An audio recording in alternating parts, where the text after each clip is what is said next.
Welcome to my channel. இது போன்ற சுவாரஸ்யமான சம்பவங்களை தெரிந்து கொள்ள மறக்காம நம்மளுடைய சேனலை சப்ஸ்கிரைப் பண்ணி வச்சுக்கோங்க.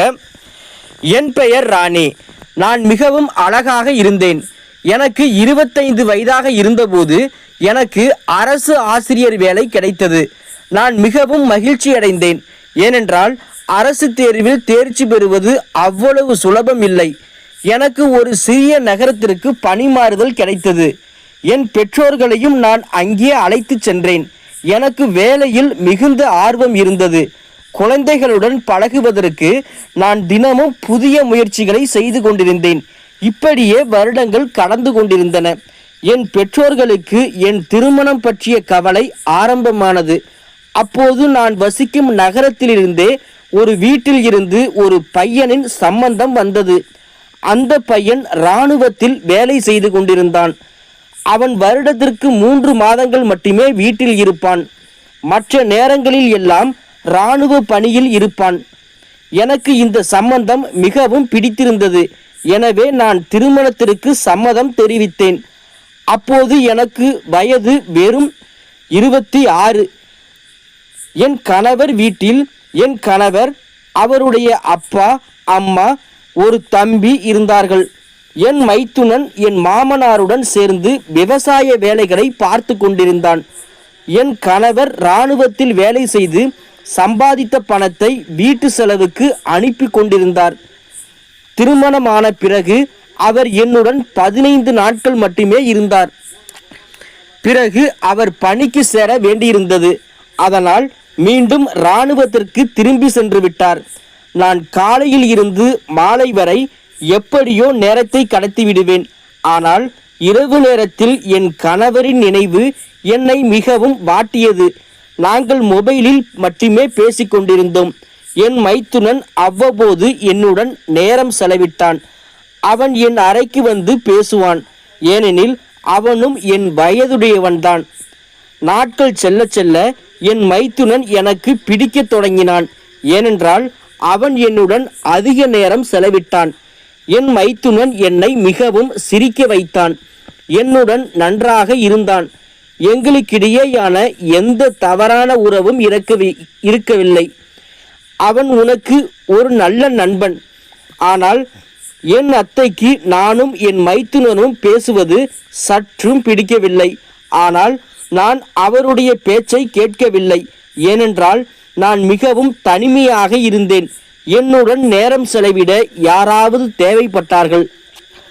அதனால் என் மைத்துனனுடன் நான் நேரம் செலவிட ஆரம்பித்தேன். இப்படியே 6 மாதங்கள் கழிந்த பிறகு என் கணவர் இராணுவத்தில் இருந்து 3 மாத விடுமுறைக்காக வீட்டிற்கு வந்தார்.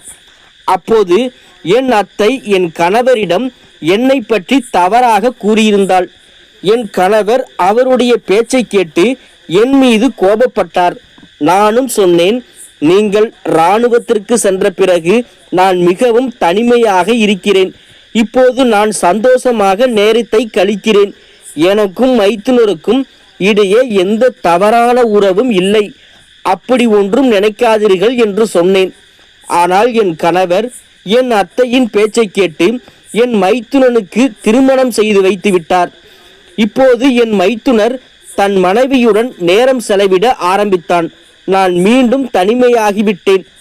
அதனால் சில குழந்தைகளுக்கு டியூஷன் சொல்லிக் கொடுக்க ஆரம்பித்தேன். இதனால் என் நேரமும் கழிந்தது. என் கணவருக்கு நேரம் கிடைக்கும் போதெல்லாம் அவர் என்னுடன் போனில் பேசிக் கொண்டிருந்தார். இப்போது எங்கள் திருமணமாகி 8 வருடங்கள் ஆகிவிட்டன. ஆனால் நான் இன்னும் கருத்தரிக்கவில்லை. இந்த 8 வருடங்களில் என் அத்தை என்னிடம் மிகவும் கடுமையான வார்த்தைகளை பேசினாள். அவற்றை கேட்கும் போதெல்லாம் என் கண்களில் இருந்து கண்ணீர் வழிந்தது. என் மைத்துனனின் மனைவிக்கு 2 குழந்தைகள் பிறந்திருந்தன. என் அத்தை என்னை திட்டுவதற்கு எந்த ஒரு வாய்ப்பையும் விடவில்லை. இவள் கருத்தரித்தால் வேலையை விட்டுவிட்டு வீட்டிலேயே உட்கார வேண்டியிருக்கும். அதனால் இவள் தாயாக விரும்பவில்லை என்று மிகவும் திட்டினாள். என் அத்தையை போலவே என் மைத்துனரின் மனைவிக்கும் என்னை பிடிக்கவில்லை. இப்படி ஒரு நாள் இராணுவத்தைச் சேர்ந்தவர்கள் எங்கள் வீட்டிற்கு வந்தார்கள். அவர்கள் என் கணவரின் இறந்த உடலை கொண்டு வந்தார்கள். என் கணவரின் நினைவில் இருந்து நான் வெளியே வரும் வேளையில் என் அத்தை என்னை வீட்டிலிருந்து வெளியேற்றினாள். என் மைத்துனனின் மனைவிக்கு என்னை பார்த்தாலே ஆகாது. ஏனென்றால் அவர்களுடைய திருமணத்திற்கு முன்பு நான் என் மைத்துனனுடன் நன்றாக இருந்தேன். அதனால் அவளுக்கு அது பிடிக்கவே இல்லை. இந்த விதவை பெண் இந்த வீட்டில் இருந்தால் நான் வீட்டை விட்டு போய்விடுவேன் என்று என் அத்தையை அவள் பயமுறுத்தினாள். அதனால் என் அத்தை என்னை வீட்டை விட்டு வெளியேற்றினாள். என் மைத்துனரும் மாமனாரும் மிகவும் நல்லவர்களாக இருந்தார்கள். அவர்கள் எவ்வளவோ சொல்லியும் என் அத்தை கேட்கவில்லை. அதனால் என்னை வெளியேற்றி விட்டார்கள். இதனால் அந்த ஊரில் இருந்து பணிமாறுதல் செய்து கொண்டு ஒரு சிறிய ஊருக்கு வந்தேன். 1 வருடமாக நான் மிகவும் தனிமையில் நேரத்தை கழித்து கொண்டிருந்தேன். அதனால் ஜிம்மில் சேர்ந்தேன். இப்படி நாட்கள் செல்ல செல்ல எங்களுக்கு கோடை விடுமுறையும் வந்தது. இந்த 9 வருடங்களுக்கு இடையே என் பெற்றோர்களும் இறந்து விட்டார்கள். இப்போது எனக்கு என் அண்ணனும் அண்ணியும் மட்டுமே இருந்தார்கள். இந்த விடுமுறைகளை எப்படி கழிக்கலாம் என்று யோசித்து அண்ணன் அண்ணியிடம் போகலாம் என்று நினைத்தேன். என் அண்ணன் என்னை விட 4 வயது மூத்தவன். அண்ணன் அண்ணி இருக்கும் நகரம் மிகவும் தூரத்தில் இருந்தது. நான் ரயிலில் ஏறி போய்கொண்டிருந்தேன். ரயிலில் 40 வயதுடைய ஒருவன் என் பக்கத்தில் இருக்கையில் உட்கார்ந்திருந்தான். அவன் என்னையே உற்று பார்த்து கொண்டிருந்தான். இடையில் என் குடிநீர் பாட்டிலில் தண்ணீர் தீர்ந்துவிட்டது. அடுத்த ஸ்டேஷன் வந்தபோது பாட்டிலை நிரப்பிக் கொள்ளலாம் என்று நினைத்து ரயிலை விட்டு இறங்கும்போது அந்த நபர் என் கையிலிருந்து பாட்டிலை பிடுங்கி நான் தண்ணீர் நிரப்பி கொண்டு வருகிறேன் என்று சொல்லிவிட்டு போனான். அந்த நபர் என் கையிலிருந்து பாட்டிலை எடுத்துக்கொண்டு போய்விட்டான். நான் மிகவும் பயந்தேன். இந்த நபர் ஏன் இப்படி செய்கிறான்? அவன் திருடனாக இருக்கலாம் என்று எனக்கு மிகவும் பயம் ஏற்பட்டது. ஆனால் ரயில் புறப்படுவதற்கு முன்பே அந்த நபர் ரயில் ஏறி வந்து என் பாட்டிலில் தண்ணீர் நிரப்பி கொண்டு வந்து எனக்கு கொடுத்தான். அதேபோல் சாப்பிடுவதற்கும் சில பொருட்களை கொண்டு வந்தான். அந்த பொருட்களை சாப்பிட எனக்கு பயமாக இருந்தது. ஆனால் அவனும் அவற்றை சாப்பிட்டான். அதனால் நானும் சாப்பிட ஆரம்பித்தேன். ஏனென்றால் நான் வீட்டில் இருந்து கொண்டு வந்திருந்த எல்லா உணவுகளும் தீர்ந்துவிட்டன. மீண்டும் எனக்கு மிகவும் பசியாகவே இருந்தது. இப்படியே இரவும் வந்தது. நான் மேல் இருக்கையில் படுக்க வேண்டியிருந்தது.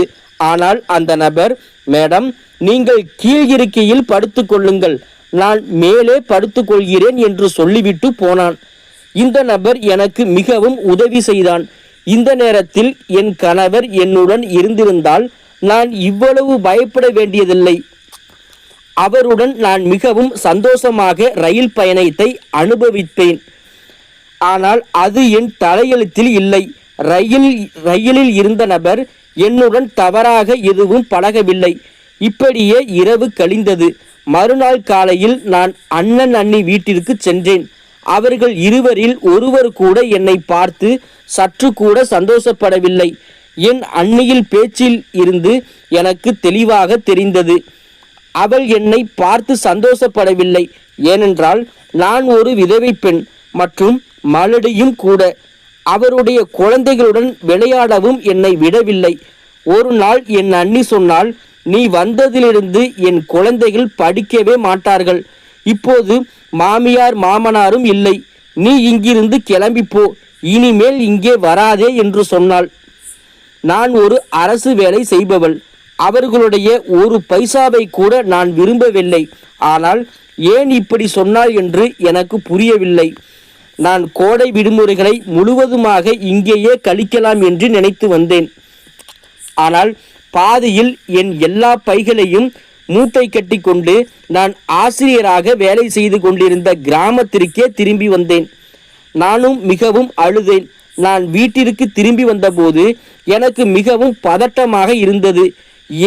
என் வாழ்க்கை ஏன் இப்படி ஆனது என்று எனக்கு அழுகையும் வந்தது. என்ன செய்வது என்றே புரியவில்லை. ஏதாவது கடவுள் வழிகாட்டுவாரா என்றும் எனக்கும் தோன்றியது. இப்படியே இரவு படுத்து கொண்டிருக்கும் போது வெளியிலிருந்து ஏதோ ஒரு விழும் சத்தம் கேட்டது. எனக்கும் மிகவும் பயம் ஏற்பட்டது. ஆனால் தைரியம் செய்து கொண்டு என்னவாக இருக்கலாம் என்று பார்க்க நான் வெளியே வந்தேன்.